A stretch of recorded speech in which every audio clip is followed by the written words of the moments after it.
Muchas gracias, señor presidente.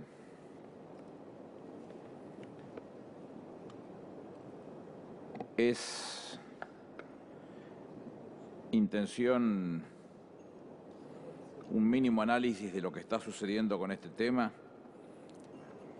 y proponernos y discutir cada una de las acciones sucedidas a través de la historia y que alguna parte expresó la senadora Negre de Alonso y que nos vienen acompañando desde hace varios siglos. En el día de hoy acabamos de conocer la designación de Francisco I, el Papa Francisco I, el Papa número 266, un argentino. Quiera Dios y la Virgen iluminarlo para manejar la Iglesia Católica en este mundo tan convulsionado. Siguiendo la línea discursiva de la senadora Negre de Alonso, podemos partir del Papa 212, número 212, nacido en Navona, de la Rovere de apellido, con el nombre de Sixto IV, es el que ordena la construcción de la Capilla Sixtina, quizás el lugar hoy más importante del mundo en generar una noticia urbi et orbi. Dos papas después, el Papa número 214, no es para ponerse muy contento ni para ufanarse de su presencia en la Iglesia, Alejandro VI, Borgia, padre de César Borgia, es quien dicta las 4 bulas alejandrinas. La Intercaetera primera, pésima redacción, que es la que intentaba distribuir las tierras de esta nueva América y la obligación de generar la evangelización y la preparación católica de su gente. La pésima redacción lleva a redactar una segunda Intercaetera y la Eximia de Botionis, que es la que dice las islas y las tierras serán de aquellos que son alcanzados por las bulas. Y después se dicta la Dudum Siquide en el 1493, las 4 bulas alejandrinas, que es la que dice específicamente cómo se va a tratar esas islas y esas tierras contra la oposición de los privilegios y la búsqueda de una elaboración y preparación específica de quienes son los que tienen la responsabilidad de evangelizar y de generar esta preparación católica de quienes vayan encontrando en este lugar. Pero vuelvo a insistir sobre una iglesia que no daba mucho para conformar. Muerto Alejandro VI, asume Pío III, vive tan solo 10 días y lo reemplaza Julio II, el segundo Papa de Navona, sobrino de la Rovere, quien fuera Sixto IV, con él de ese nombre Julio II. Sixto IV fue el responsable de la construcción de la Capilla Sixtina, y de allí su nombre, y Julio II el responsable de iniciar la construcción de lo que es hoy la Basílica de San Pedro.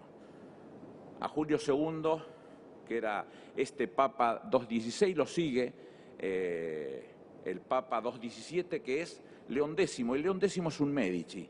Recibe las órdenes sacerdotales a los menores a los 8 años y es cardenal a los 14. Y la responsabilidad de construir semejante basílica le hace tomar decisiones terribles, como por ejemplo la venta de las indulgencias que generan Martín Lutero, el primer cisma de la Iglesia en 1517, con sus 95 tesis, un 31 de octubre de 1517. Hay varios cismas después en el siglo XVI, uno de ellos en 1534 se produce específicamente ante la negativa de Inocencio VII, de Clemente VII, de anular el matrimonio de Enrique VIII con Catalina de Aragón. Y al negarse se hace la separación de la Iglesia anglicana. Quiere decir que cuando se dictaron las bulas alejandrinas, el Reino Unido formaba parte de la misma Iglesia, y ese concepto de la evangelización de las nuevas tierras y la entrega de las islas y las tierras ya estaban definidas. Es más o menos la explicación que pretendía dar la senadora Negre de Alonso. Muchos años van pasando y hay innumerables antecedentes en cabeza de la propia España antes del primer gobierno patrio en 1810. Y la intención de Gran Bretaña de dominar el negocio, el comercio en esta zona nunca fue dejada de lado, siempre fue exhibida de la misma manera. Con muchos de nuestra Argentina, no se crea que solamente en este momento hay cipayos, también los había en aquel momento, sobre todo ligados al comercio. Y sucede en 1806 con la Reconquista y en 1807 con la oposición a las invasiones inglesas, y sucede en 1845 en la Vuelta de Obligado y en la angostura del Quebracho, conocidos por todos. También en 1833 en Malvinas, y desde allí las penurias a las que estamos sometidos en ese momento. Nosotros entendimos entonces que esta discusión tiene un valor histórico fenomenal, pero tiene una importancia superlativa desde el punto de vista de lo político, porque nunca se dejó de hablar en estos términos. No hay que cansarse de repetir la importancia de esa resolución de la 2065 en cabeza de un gobierno de la Unión Cívica Radical, porque fue quizás el punto más importante para comenzar una estrategia de negociación que nunca se apartaron los gobiernos de la democracia de los argentinos. Tuvieron que en estas bestias a usurpar el poder y a llevarnos a la muerte, y a llevarnos a la muerte a colisionar en el mundo que no permitía ese tipo de acciones para que nosotros tengamos esta situación tan desagradable y en la que nos encontramos en este momento. Y de allí nuestro reclamo permanente, porque no ha cesado el Comité de Colonización ni ha cesado las propias Naciones Unidas de decir cientos de veces de que tiene necesidad de sentarse a dialogar, sentarse a dialogar. Y esto es lo que no conseguimos. Encontramos una sordera del otro lado, la mayoría de las veces calzada en un pseudo, falso, berreta, como se quiere decir, nacionalismo, que permita al gobernante de turno sacarle ventaja a esa discusión de la política, pero no a una estrategia internacional como es la de tratar de resolver esos problemas de colonización. Lo decía el senador Giustiniani con mucho criterio, de los 90 que se denunciaron, hay 15 que tengo entendido yo, él dijo 16, yo creo que son 15, pero no importa, el número no importa, hay 10 de esos son con el Reino Unido. Y esta discusión debiera haber encontrado un ámbito adecuado para sentarse a dialogar, porque será esa la única vía en paz la que nosotros reconoceremos como una discusión estratégica, seria y responsable. Entonces, sobre ese mismo punto seguiremos hablando y reclamando cada vez que tengamos oportunidad, porque ese voto y capacidad de veto que tiene en el propio seno de las Naciones Unidas el Reino Unido es malversado permanentemente, utilizado para desoír, para no prestar atención. Y no es menor lo que dice la senadora Escurera en términos del Tratado de Tlatelolco, porque todos, la Argentina sí se puede ufanar ante el mundo de integrar ese mínimo comité de los reconocidos de utilización de la energía nuclear en paz. Nosotros hoy vemos que tan cerca del territorio argentino se intenta explotar petróleo, se sabe o se reconoce que existen armas nucleares y que nos pone a nosotros en una situación absolutamente indeseable desde todo punto de vista. Entonces, yendo específicamente a este gesto que se hace en nuestras islas, nosotros vemos que los ocupantes, y en esto voy a hacer mucho hincapié en el deleite de los antipatrias que se reivindican como propio, muchos medios de comunicación han hecho de esto un deleite de ver que se está produciendo ese hecho en ese lugar, y de la vergonzante actitud que tuvieron varios medios de comunicación argentinos, porque ni siquiera razonan que primero debieran pensar como argentinos antes de pensar como titulares o dueños de un determinado medio de comunicación. La visión es la que nosotros cuestionamos, y sobre todo los que fueron a hacer esta cobertura en vivo, que llama más la atención todavía, cuando no tiene valor de ninguna característica, cuando avergüenza que se acerquen hacia las Islas Malvinas para no reivindicar, sino para ver cómo levantan un testimonio de alguien que está haciendo algo que es falso de toda falsedad y que es burdamente preparado solamente para hacer una figuración mundial. No tiene valor para Naciones Unidas, lo ha demostrado porque no manda vedores. No hay vedores de Naciones Unidas, entonces no tiene valor.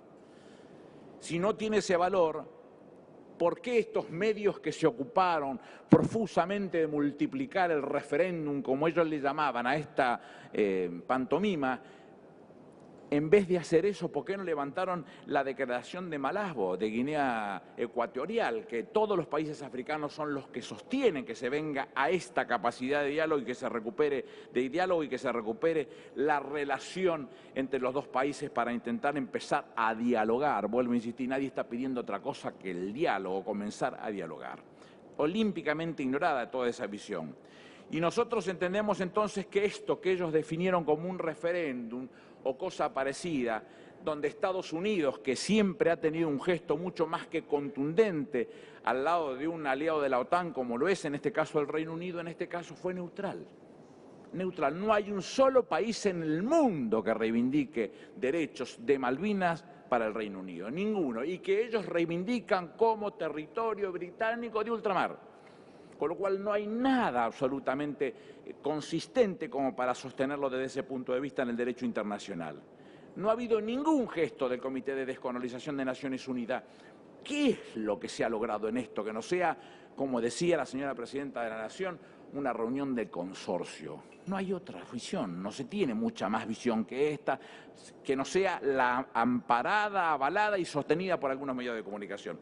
Con lo cual creo en esto, Presidente, entonces que si razonamos criteriosamente como se han expresado las señoras y los señores senadores respecto de esta población implantada, que no cabe ninguna duda que así lo es, que hay documentos que atestiguan que son ciudadanos británicos, que siendo ciudadanos británicos, ¿cómo pretenden exigir que se les dé autodeterminación a quienes son los propios? Es como que los peronistas fuéramos un día y nos metiéramos en el Comité Nacional de la Unión Cívica Radical y hagamos un plebiscito y nos quedáramos con la casa. Sería una estupidez sin sentido. Esta es la misma visión que se está planteando a nivel internacional sobre una propuesta de esa característica que tiene poco de serio. No, pero yo no voy a pedir permiso, mi estimado senador.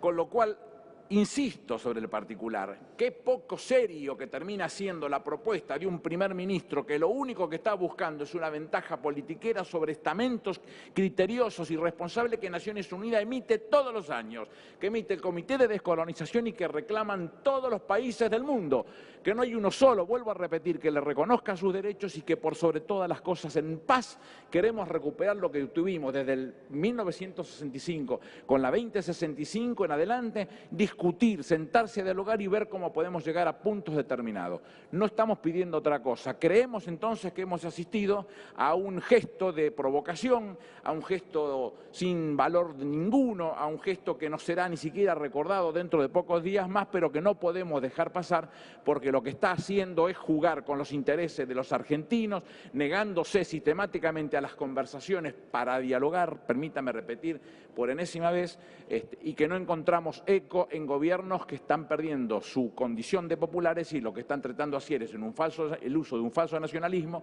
para sacar una ventaja política a ver si recuperan 4 o 5 votos que les son legados por la sociedad. Muchas gracias, presidente.